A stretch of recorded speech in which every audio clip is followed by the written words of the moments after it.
Siemanko, witam starych jak i nowych widzów. Muszę powiedzieć, że jestem pod wrażeniem. Kilka osób już do mnie dzwoniło i powiedzieli, że dzięki moim nagraniom zaczynają ćwiczyć. Na razie wiadomo, są to tylko znajomi. Mam nadzieję, że z czasem zacznę motywować ludzi z zewnątrz. Więc życzę Wam wytrwałości i pamiętajcie, że trening powinien być Waszym stylem życia, a nie przymusem czy chwilowym postanowieniem. Róbcie co lubicie i bawcie się tym dla Waszego zdrowia.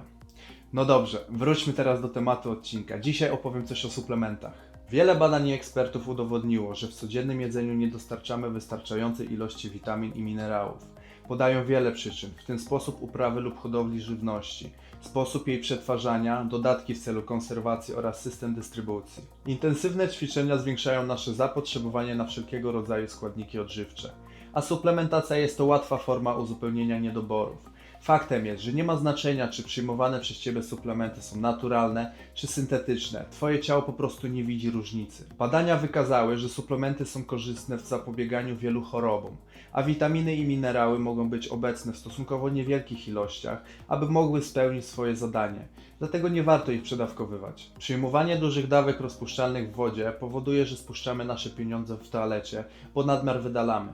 Ale duże ilości rozpuszczalnych w tłuszczach są magazynowane w organizmie i mogą gromadzić się do poziomu toksycznego. Przyjmowanie niektórych leków na receptę może wypłukiwać organizm z witamin, a ich duże dawki mogą również zakłócić działania różnych leków. Dlatego ważne jest, aby robić okresowe badania krwi i suplementować tylko braki, a najlepiej konsultować suplementację z lekarzem. Oczywiście nie będę opisywać każdej witaminy i minerału, to zajęłoby mnóstwo czasu. W opisie pod tym filmem przygotowałem dla Was listę, a tutaj omówię tylko najważniejsze. Woda. Na niej skupimy się dość mocno, bo jest to główny składnik organizmu. Bardzo często pijemy za mało wody, a działa jako środek transportu różnych substancji chemicznych w organizmie. Mięśnie są zbudowane z około 72% wody, dlatego jej poziom w organizmie wpływa na ich wielkość. Co więcej, jeśli nie wypijesz wystarczającej ilości wody, nastąpi odwodnienie. Twoje ciało zaczyna zatrzymywać wodę, aby się chronić, a większość tej wody jest magazynowana podskórnie, co wpływa na definicję mięśni. Czyli jak pracujesz ciężko nad rzeźbą, to przez brak odpowiedniego nawodnienia Twoje mięśnie będą mniej widoczne. Podczas treningu nasze mięśnie się rozgrzewają i temperatura ciała wzrasta. Zaczynamy się pocić, aby schłodzić nasz organizm i wtedy jesteśmy mocno narażeni na odwodnienie. Teraz wyobraź sobie, że wyjmujesz z komputera system chłodzenia i zaczynasz grać w jakąś grę. Jest duże prawdopodobieństwo, że podzespoły zaczną się palić. Staraj się pić codziennie 3 litry czystej wody i najlepiej pić stopniowo, a nie duże ilości naraz. Dodatkowo picie wody wspomaga zredukować obciążenie dla wątroby i nerek przez trawienie białka, które jest ciężkostrawne. A propos białka, o białku można gadać i gadać. Dzisiaj tylko streszczę, dlaczego warto wziąć pod uwagę suplementację, bo jest to jeden z 3 podstawowych składników odżywczych obok węglowodanów i tłuszczów, a mam w planie zrobić osobny materiał o makroskładnikach. Bez białek organizm nie jest w stanie funkcjonować prawidłowo. Białka uczestniczą w procesie budowy i regeneracji tkanek. Jest to główny budulec mięśniowy, stanowią również ważną część układu odpornościowego i uczestniczą w procesach syntezy enzymów czy hormonów. Dzięki białku organizm jest w stanie transportować tlen wraz z krwią przez hemoglobinę. Dzienne zapotrzebowanie jest zależne od budowy sylwetki. Im więcej mięśni, tym więcej białka jest potrzebne. Ale standardowo wylicza się około 2,2 grama na każdy kilogram masy ciała dla osoby budującej masę mięśniową. Dlatego osoba, która ma dużo mięśni i waży sporo, będzie ciężko jej z pożywienia wydobyć zapotrzebowanie na białko. Przecież nikt nie chce jeść 5 razy dziennie kurczaka. Łatwiej jest przygotować białko w proszku i wypić. Witamina D3 pomaga regulować metabolizm wapnia i zwapnienia kości. Nazywana witaminą słońca, ponieważ powstaje w ludzkiej skórze pod wpływem światła ultrafioletowego. Wszelkie filtry przeciwsłoneczne niestety blokują wchłanianie tej witaminy. Zima, chmury i smog utrudniają jej produkcję w organizmie. Dlatego w okresie jesienno-zimowym warto wziąć pod uwagę suplementację. Ja mieszkam w Anglii, gdzie tutaj jest tylko okienko pogodowe bez deszczu. Dlatego suplementuję ją codziennie i co jakiś czas powtarzam badania krwi. Jest to witamina, która magazynuje się w tłuszczu, dlatego można ją przedawkować. Witamina D3 również wpływa korzystnie na produkcję testosteronu, a on na budowę mięśni. Ale ten temat też zostawiam na kolejny materiał. Jak wspomniałem wcześniej, głównym źródłem witaminy D3 jest słońce, ale można też ją znaleźć w pełnotłustych produktach mlecznych, w tuńczyku lub łososiu. Sugerowana dzienna dawka jest między 2 a 4 tysiące jednostek. Kreatyna jest jednym z najbardziej znanych i przebadanych suplementów świata. Zadaniem kreatyny jest magazynowanie energii ATP w w komórkach mięśniowych po to, aby podczas wysiłku fizycznego mogła zostać uwolniona do wykonania pracy. Podwyższony poziom kreatyny w mięśniach skutkuje większą ilością energii dostępną do wykorzystania. Kreatynę znajdziemy w mięsach i rybach, ale podczas obróbki termicznej jej wartości maleją.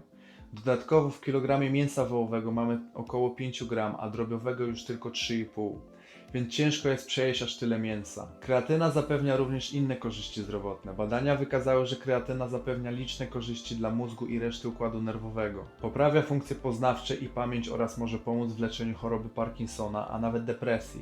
Może również chronić przed uszkodzeniem mózgu. Stwierdzono również, że kreatyna może wspomagać zdrowie układu krążenia i może obniżyć poziom cholesterolu. Wchłanianie kreatyny zwiększa się w połączeniu z substancją, która zwiększa poziom insuliny w organizmie, czyli wystarczy napić się soku lub zjeść posiłek. Mamy kilka rodzajów kreatyny na rynku. Moim zdaniem każda działa w podobny sposób. Ludzie gadają, że monohydrat zalewa, a jabłczan już nie. Tak naprawdę jedna i druga gromadzi wodę w komórkach mięśniowych, bo takie jest zadanie kreatyny. Mięśnie są większe, a nawodnienie sprzyja syntezie białek.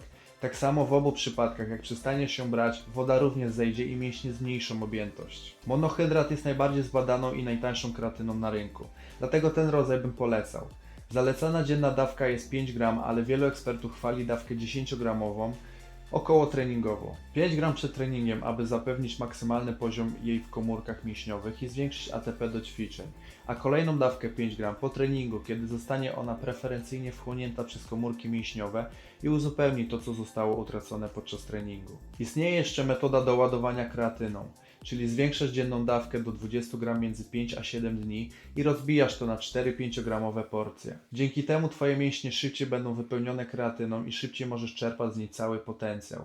Jednak metoda ładowania ma przewagę tylko w pierwszych miesiącach brania kreatyny. Po czasie, kiedy mięśnie będą już w pełni nasycone, nadmiar wydalisz w moczu, a biorąc standardowe dawki i tak z czasem dojdziesz do tego samego poziomu kreatyny w mięśniach. Teraz przejdźmy do aminokwasów BCAA.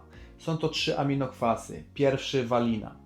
Zapewnia energię podczas treningu, przyspiesza regenerację oraz reguluje metabolizm węglowodanów w organizmie. Drugi, leucyna, odpowiada za syntezę białek, czyli wspomaga wzrost mięśni. I trzeci, izoleucyna, odgrywa kluczową rolę w metabolizmie białek i kwasów tłuszczowych. Są wykorzystywane bezpośrednio przez włókna mięśniowe jako źródło energii. BCAA jest niezbędne przed i po treningu ze względu na ich zdolność do zwiększenia energii. Zmniejsza zmęczenie i pobudza wzrost mięśni. Dodatkową zaletą jest to, że BCAA działa antykatabolicznie. Innymi słowy, nasz organizm nie zjada mięśni, a jest to szczególnie ważne w okresie redukcyjnym. Dawkowanie zależy też od Twojego planu dnia. Większość odżywek białkowych jest już nasycona w BCAA, więc uważam, że nie ma sensu podwajać dawki. Najważniejsze jest, żeby dostarczać BCAA 30 minut przed i zaraz po treningu. Powstało wiele mitów na temat, że suplementacja BCAA jest bez sensu, bo te aminokwasy czerpiemy z pożywienia. Racja. I zgodzę się tu w 100%, że powinny być w pożywieniu, tak jak wszystkie witaminy i minerały. Ale niestety, jak na początku wspomniałem, czasy się zmieniły i nasza żywność również. Kurczaki na antybiotykach, które nigdy nie widziały słońca, dosłownie depczą jeden po drugim. Warzywa są regularnie pryskane, żeby nienaturalnie rosły i ślicznie wyglądały przez cały rok. Mają tyle chemii w sobie, że nawet robaki nie chcą tego jeść. Dlatego niestety, nasze pożywienie nie ma już takich wartości, jak miały kiedyś. I żeby utrzymać pożądany poziom witamin i minerałów w naszym organizmie, jesteśmy zmuszeni do suplementacji syntetycznej. To by było na tyle w tym odcinku. Mam nadzieję, że wytrzymaliście do końca i przydały Wam się te informacje. W opisie zamieściłem krótki opis reszty witamin i minerałów oraz linki do oficjalnych badań dla bardziej zainteresowanych tematem. Pozdrawiam Was serdecznie i do zobaczenia za tydzień. Hej!